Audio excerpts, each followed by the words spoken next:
Hi guys, so since I'm picking up the sewing machine again today, I will try and give you a brief explanation on how I did the sewing on this.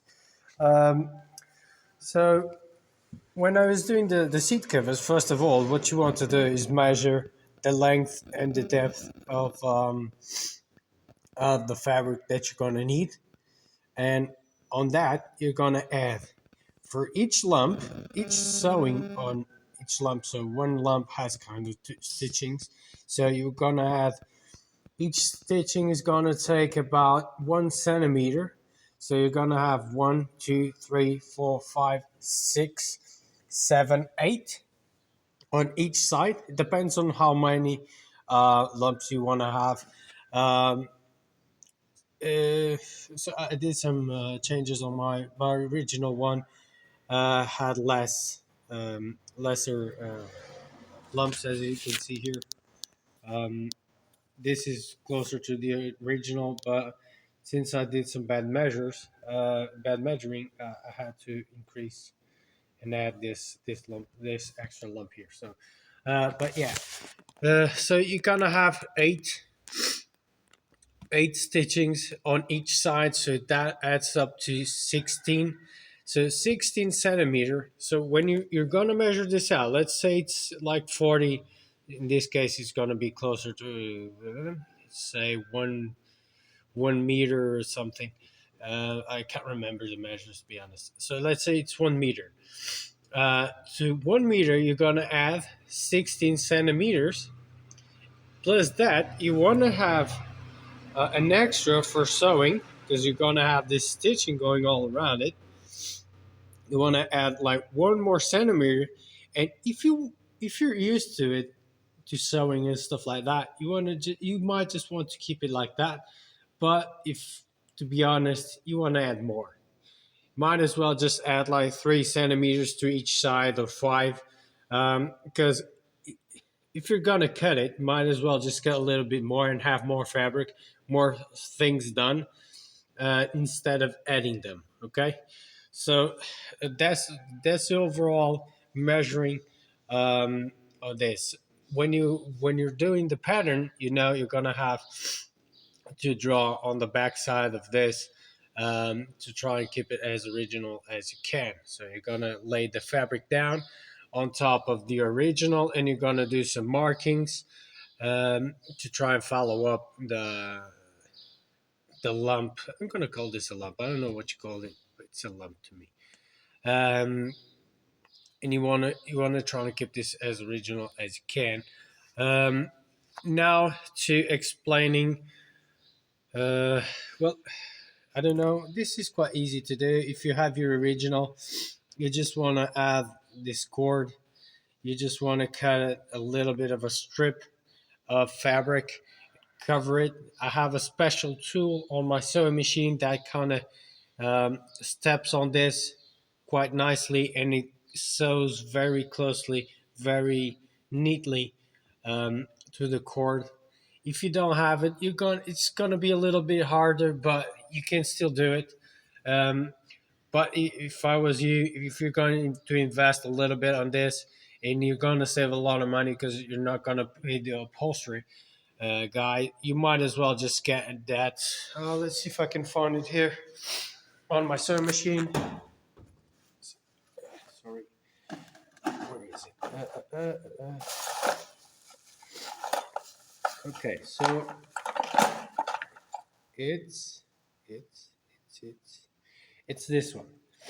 So as you can see, it's kind of higher on one side, kind of slides down this part here on the left, as this one, the right side, steps on the fabric. So it's going to be very neatly in there. It's going to step very closely to the cord, making it. Let's see if you can see it. See that gap there? That's going to be where the cord is going to be sliding through, and that makes it quite a good cord for you to go through. More stuff. Okay, so onto the stitching technique itself. Okay. By the way, guys, this part here, you want to do it. Um, like as a separate fabric. So on this back part here, I don't know if you're gonna keep with this style. If you want to just go around with doing the lumps all the way up, you can do it. It's not gonna look bad. It's gonna look good, and it will save you a little bit of time on doing this. Okay, because you're gonna be doing since you're gonna be doing this, this lumps here might as well go up. And you're done. It's quite easy if you do it like that. If you do it like what I did here, to keep it as original as mine had, you're gonna have to make this as a separate piece from this and sew it all together. Okay. So the stitching itself.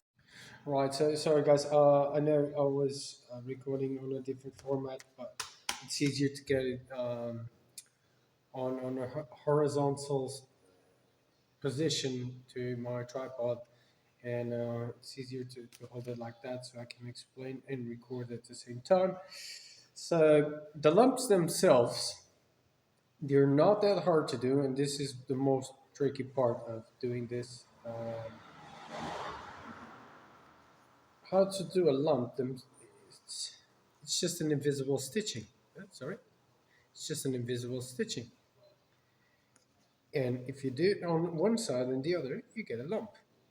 What you do, you need that foam, the foam, and you need the fabric, the vinyl. I don't know if you're gonna use some cotton fabric, linen, whatever. You're gonna need these two things. If you want to have a bigger lump, you want to add two pieces of foam. It's if you're gonna do it like that, I was going to do it like that in the beginning. It's way harder. You can do it, but it's way harder.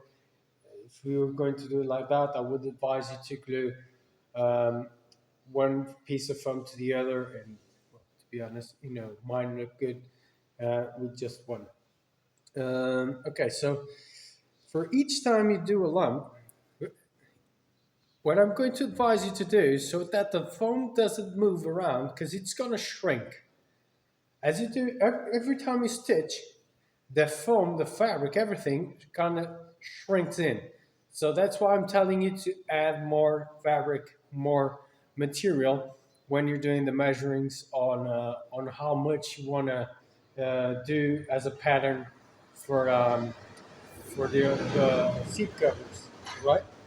And what I advise you to do is do a normal stitching for each lump. First, you do one normal stitching, and with that, what you're gonna do is like if that's holding together the foam and the fabric together, well, it's gonna be way easier to do this when you're sewing. You're gonna just bend it, get it really close to the machine, and just sew it around here. Okay, that makes it really easy to do. I learned that the hard way, so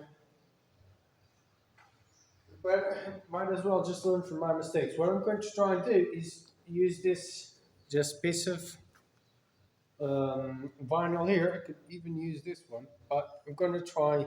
What I'm going to do is just sew this onto this one, and then just bend it and show you how to do the stitching itself. Right?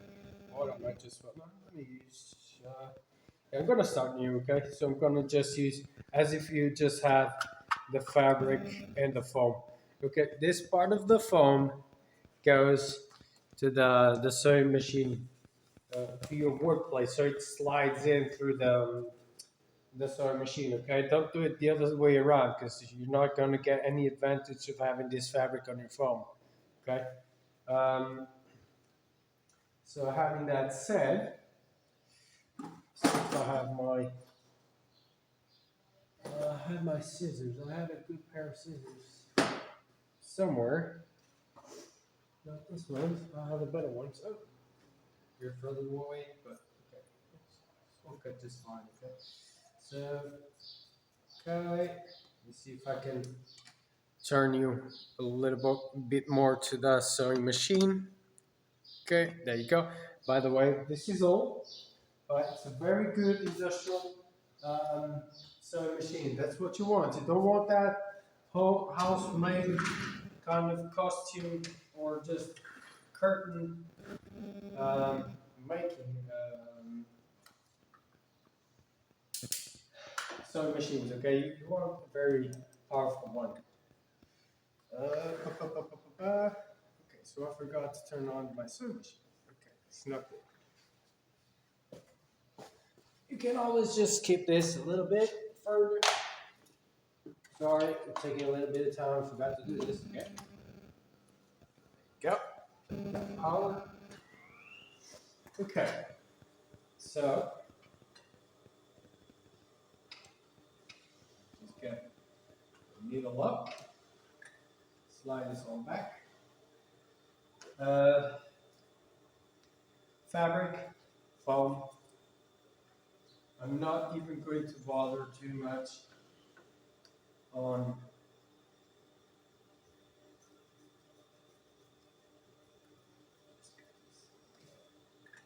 this one. This one so it kind of gets a little bit better.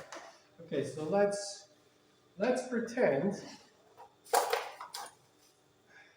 I have everything here. Okay, so let's pretend that I have a lump here that I want to make through the middle. I'm trying to mark this out. This pen is not working. Okay, now, okay, so let's pretend I have to make a sewing on this part here. Okay, so what I'm going to do, you can even do it like this. Okay, if you're going to be stitching, you can do it with this pattern, with the vinyl down. To be honest, I think I did most of them. Yeah, they're all marked on the back side. Because you don't want to, if you have like, what you call it, that kind of, you use it on blackboards. Can't remember. Chalk, something like that. To mark it, then you clean it up, then you're fine with that. If you have that, you might as well just use it here and you sew it on the vinyl itself. It's going to look better, okay? Since I don't have it, what I do is I just use it here. If you have some experience on sewing, you know that every time you start sewing, you always want to start a little bit, go back, so that it's stuck there. It's going to be hard. If you make a mistake, it's going to be a lot harder to go back through it. It's not necessary because you're going to have a lot of stitching going all the way around, so it's going to kind of crossways with the stitching, so it's going to hold. It's not necessary. But if you want to do it, just be safe, might as well just go through it.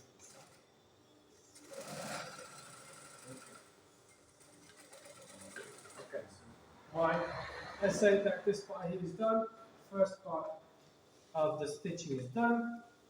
You just cut it, and you have a good stitching here that's not going to allow neither the foam, neither the vinyl to go away. Okay, so this is the first part. You want to do this all around.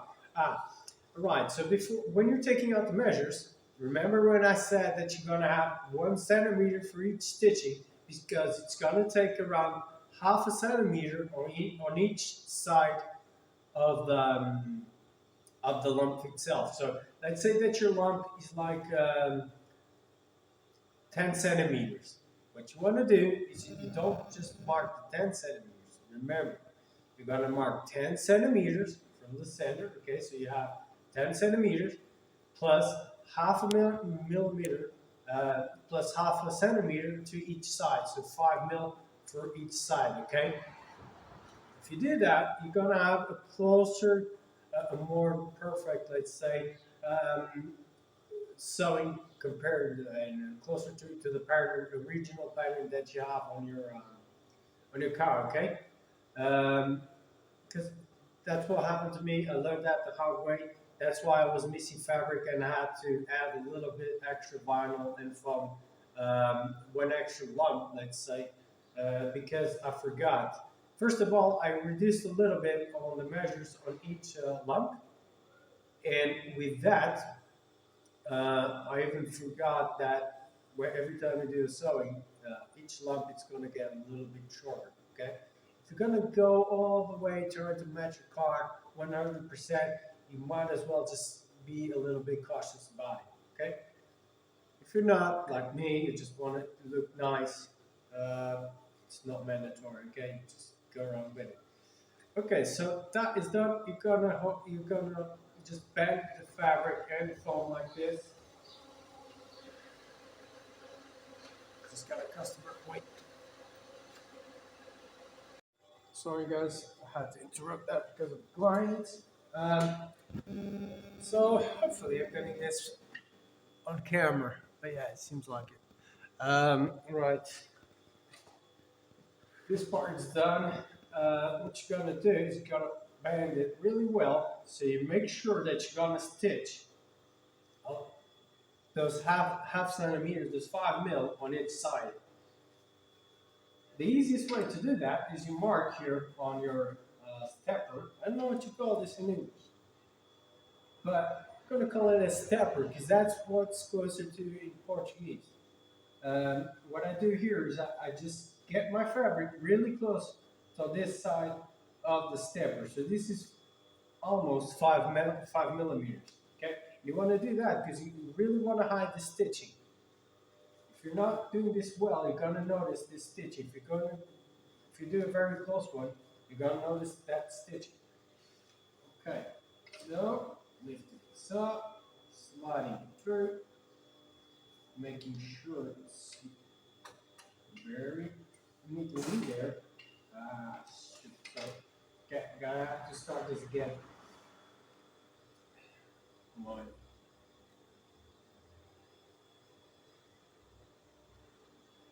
Just lost my thread.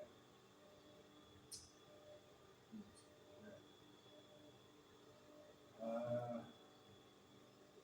very thin.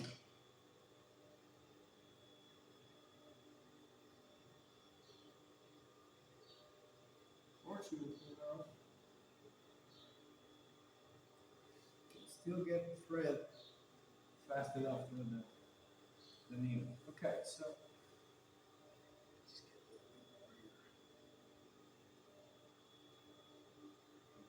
just get a little bit more. Okay, so back to it again. Um, do this up, getting it there, and then just start slowly. I don't know how fast your sewing machine is. I can go really slow on this one, but it's hard. The engine, the motor on this one is it's not it's very sensitive. It's very fast stitching, not slow stitching. You can do both on this sewing machine, but okay, so done. This is how you do that invisible stitching. Okay, and when you're doing the stitching, you don't want it to have the stitching way apart. I don't know what you call it, but you got an adjustment here on your sewing machine, and it's gonna adjust the length on every stitching that you have on your machine. You don't want it to go way out. You don't want it to go way in. You don't want it very close, not very far away. If it's very far away, if you, if you pull it apart, you might just see a little bit of a stitching. Okay. And if it's very close, it's very easy to go and break the vinyl, okay? It's kind of, mine is set on 4. To be honest, I think that's pretty much the maximum on this machine, but it can go pretty well, I think.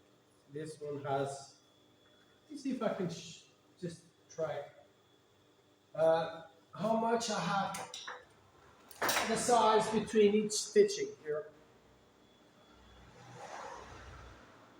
I have 3 mil. Wait, sorry. Yeah, 3 millimeters on each stitching. Okay, but yeah, this is how you get that lump made. Okay, because if I did another one here on this side, you'd get that perfect lump. Okay, this is how you make it. Okay, so Clint, that's how you do it. Hope you enjoyed. Hope you have. Hope you guys do well on doing this. It's kind of interesting and fun to do. If you want to have an activity to do with your wife or someone that loves sewing, this is the good way to do it. You can do it like on that movie where, what's it called? No, never mind. I was going to say something stupid and romantic and things like that. I just remember a part from a movie when a couple was doing something with the clay, and it was very romantic and sexy. I don't know the name of the movie. It's very no. It's with I don't know. Remember? Never mind. Okay, then have fun. Have fun with your wife doing this. So way to get her involved in the project. Okay.